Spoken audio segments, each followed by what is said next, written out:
Hey guys, it's been a little while. As usual, I've been busy.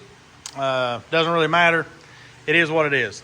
Here's this 1978 Chevrolet truck, belongs to Mr. PIB, and his name's Billy James. He calls it Billy James, reason being, guy that owned it, named Billy James. If y'all knew this truck at all before he started on it, you'd be absolutely amazed at the transformation. If you didn't ever see it before he started on it, go back through some of his videos. He's put fenders, he's put a hood, he's put a grill, he's put the headlight bezels, he's put the bumpers, the bumper guards, the doors, the bed, the wheels, the tires. Oh my God, he's went through everything on this truck. Rockers, cab corners, probably some of the floorboards. I don't even know. This whole truck was a goner when he got it. I told him 2 or 3 times not to fool with it, but to be honest with you, I'm glad he did. It's really came a long ways. He kept this truck out of a junkyard, or at least out of being, parted out even further than it already was. The truck, I guess, was somewhat of a parts truck. When he got it, I think the only thing that was good that was left on the truck was the tailgate. He used it on Sky. Anyway, it's a good truck, guys. I've drove it. Really impressed me. This thing runs and drives so good. It's just came a long way. I'm really impressed with the truck. I'm glad that he decided to fix it. I have no idea what he's got in it, but doesn't really matter at this point. So anyway, I really like this old truck. It's cool. Again, it seems to be dependable. You get in it, you start it, you drive it, you do your thing, you bring it back home and park it. Can't really ask for more than that. Now, I put the seat belts in this truck. You can see that it's got red seat belts now. Down there's the blue ones we took out.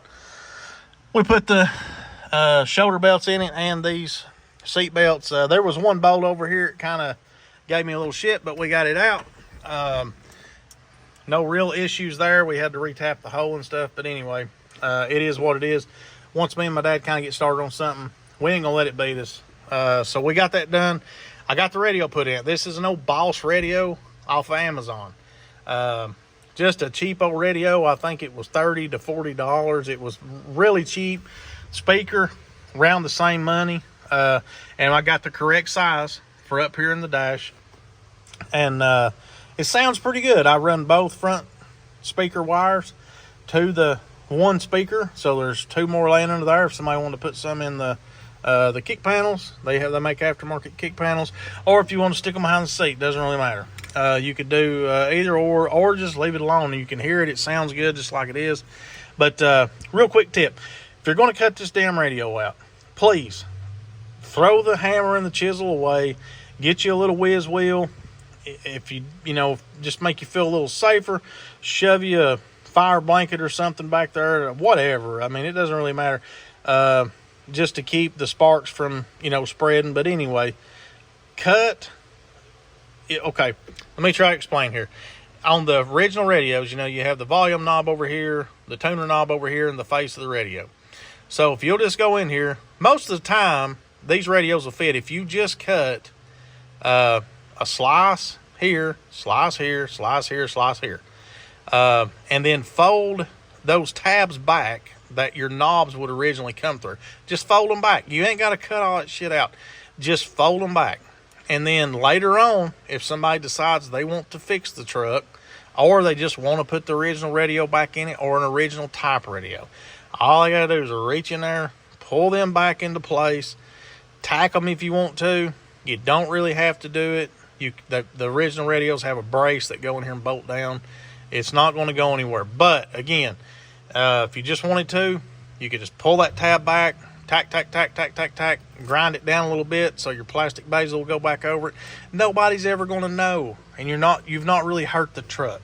So again, if you're going to cut that radio hole out, stop what you're doing. And if you have a hammer and a chisel in your hand, kind of like this one was, I had to kind of go in here and kind of fix a little bit of that to actually make this radio fit. Throw that down. Just cut the little sections out. Now, for whatever reason, they done it on this side, but they didn't do it on this side. So just slice, and bend it out of your way. And leave it alone. It's not hurting a thing. It's in there. Again, you really haven't hurt the truck at that point. Anyway, all that aside, again, I really like this little truck. If I didn't have so much stuff sitting around, I would possibly buy this truck. So if you're looking for one, if you're looking for an old square body that you can get in pretty reasonable, it's already got the wheels on it, it's already been lowered, it's dependable, and get in, start it, run up down the road, holler at Mr. PIB. I would stand behind this truck. It runs really good. Again, it drives good, it rides good. The radio works, the heater works, the lights work. Good little truck, guys. And when I get the trim on it, that's another thing. When I get the trim on the truck, it's going to make a totally different truck. Of course, it's probably going to cost a little more money. The trim is it's not in the mail. That's what I'm trying to get at. I ordered it, and I still haven't got an email that it's even shipped. And I get really aggravated with this crap. I don't know why companies can't just say, hey, it's out of stock, or it's going to be 2 or 3 weeks before we can ship it. I don't know. I just got an email that says when it ships, they'll let me know. Well, one time I'm surfing around Jegs, and I ordered some stuff. Stuff I really didn't even need at the time. I just ordered it. And to be honest with you, I totally forgot about it. Like 6 months later, I get an email saying, hey, you know, that basically this is still on back order. We'll update you when we can.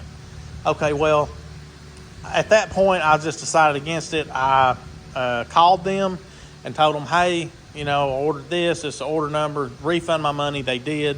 I got my money back. Because I figured if it'd been that long, they still didn't have anything. You know, it was during COVID. Who knows when it would have been.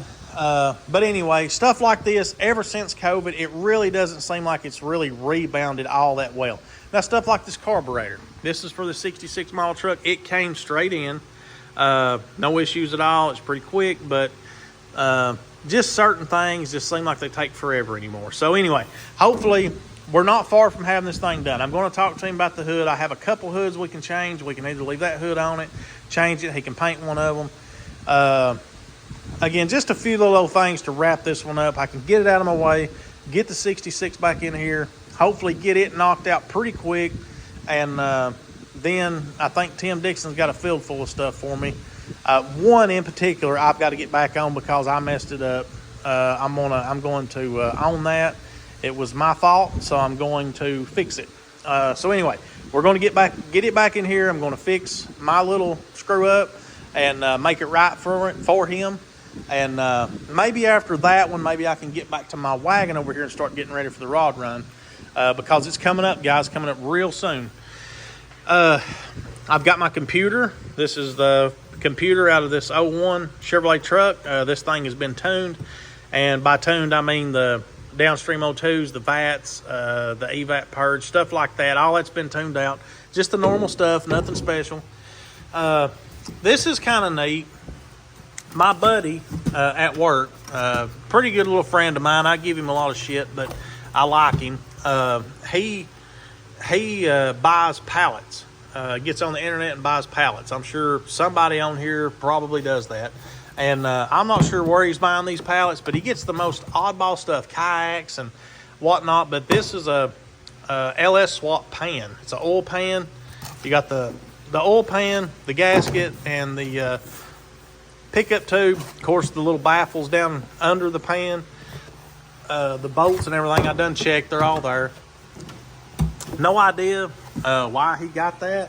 I've looked at everything. I don't see anything that's been hurt or bent or missing, anything like that. But the reason being, I've got the same exact pan. I ordered the same exact pan for my 69. I think I gave like 150, 160, and he done me a pretty good solid. Of course, I'm sure he made money on it, and that's okay. A man's time's worth more than anything, and he's got to go buy these pallets and break them down. Anyway, he sold me this for $80, which is roughly half price. So I've already got one identical, and I don't know if I'll use it or this one. It doesn't really make any difference. But anyway, kind of cool that that just randomly popped up. He told me about it yesterday, and now it's here. So I'll have it. I'll put it on the shelf. I'll use it one of these days. I've got the wiring harness. I've got some parts for the transmission. I still don't know about my frictions and stuff, some other little things. I don't know if I'm kind of going to beef that transmission up just a little bit or just leave it mostly stock. The stock transmission would do kind of what I want it to do, but I don't know. Still in the air, still kind of on limbo with that. We'll see where we're at. But I want to get it done. I want to get it back on the road. And I don't know when I'll be able to do that between all of my kind of side work that I'm doing and stuff here at home. So eventually, hopefully, we can get to this 69. Here's Matilda. Most of y'all know the car. It's 59 Kingswood wagon. Not big on naming these cars because you get attached. I've kind of got attached to this car. Really like this car. I've liked it ever since the first time I seen it. And I'll never forget kind of walking up Tim's little hill and I seen the rear end of it. And I mean, it's just like a work of art to me. I love the fins, the tail. I love everything about the rear end of a 59, whether it be a wagon, an Impala, whatever. I just love the tail lights, love the fins. Super cool lines. And this old car's just got perfect patina to me. I love patina. Some people hate patina. I don't really give a shit. I like it. So people want to kind of get down on you sometimes about patina and when you're going to paint it, yada, yada, yada, whatever. They don't get it. That's cool. Don't really care. You either love stuff like this or you hate it.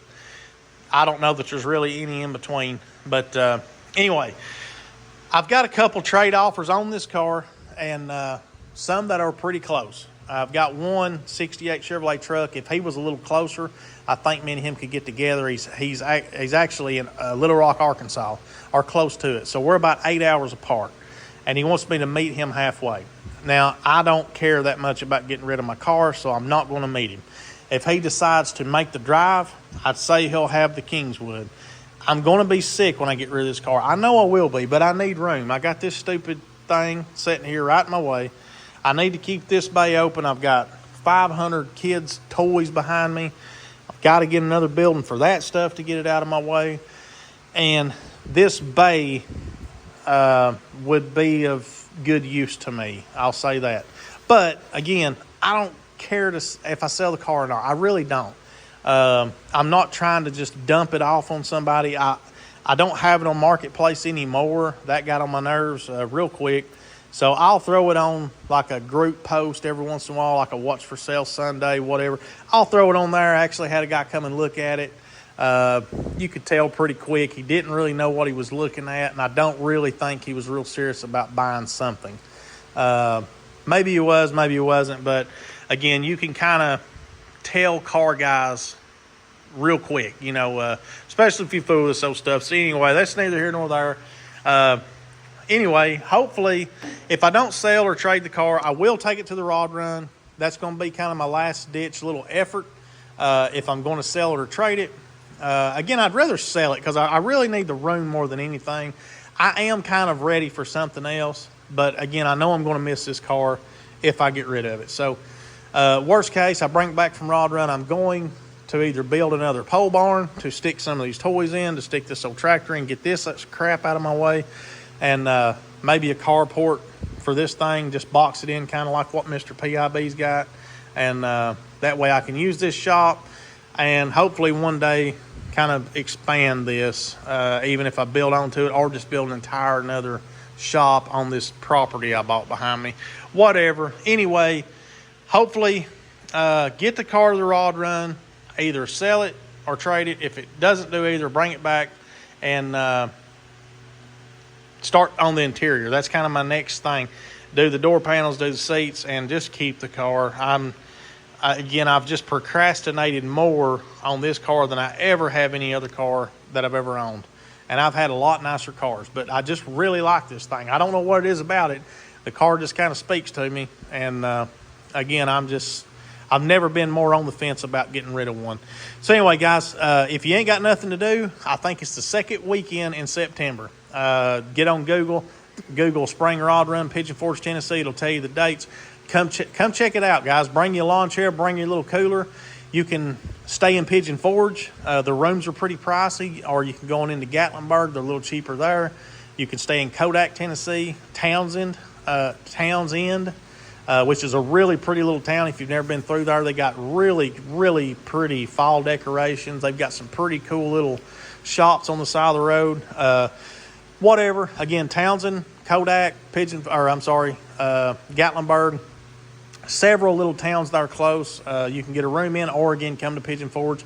If If you don't get a room in Pigeon Forge, get an early start. Leave your room, throw your lawn chairs in the back, your bicycles, whatever you want to ride. I prefer bicycles. My dad's had scooters. I've seen people with golf carts. I've got a bunch of bicycles. I like bicycles. You can get around traffic and stuff in them. They're street legal. If you want to get on the road, you can. Bicycles are legal on the road. Of course, there's rules to them. You need to kind of adhere to that. Check on Tennessee's bicycle laws before you go up there and jump on the highway and take off. But anyway, come check it out, guys. You can bring you a cooler of food and drinks. It's not going to cost you anything. If you go to the LeConte Center, it's like $12 or $15 to get in, but there's a ton of vendors. They've got anything from a set of wheels and tires to car body parts to damn roasted pecans. I mean, they've got everything. They've got vendors set up everywhere, new and used parts. They've got stuff outside. They've got stuff inside. They've got a little section for kind of home decor even. I seen that the last time, kind of something for the ladies that are not into this stuff. So, again, come check it out. If you've never been to a rod run in Pigeon Forge, Tennessee, try to make plans to come. If you see me up there, see us old car running up and down the strip, holler at me. Be glad to pull over, talk to you, shake your hand, whatever. Kind of meet you, see what you're running around in. I'd really like that. Guys, as always, I appreciate it, and I'm going to have to get in the house. Work time's coming early. But anyways, I'll catch you on the next one. See you later.